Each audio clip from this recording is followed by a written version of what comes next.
Hi, it's Hannah and Lou with WTI. Lou here is loving his new bed by OlaPhum. This is a calming bed.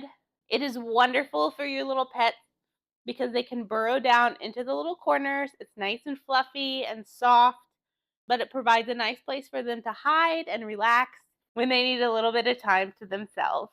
Lou weighs about 24, 25 pounds, and I got the 23 by 23 inch. As you can see, he probably would fit better in the next size up. So really important to measure your pet compared to the size. And if you're in between sizes, I would definitely size up. But regardless if it's a tight fit, he really loves to cuddle up inside of this thing. He carries it over to the window to take a nice nap in the sun. I wanted to get it for him for on our couch. I would put this in the corner and he just cuddles up in it whenever he needs a little nap. You also can throw this in the washer and dryer. Just use gentle cycle in low heat. When you get this, it comes with the air all pulled out of it.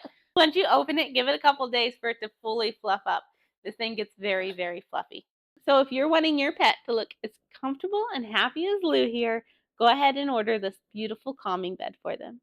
But that's just our point of view.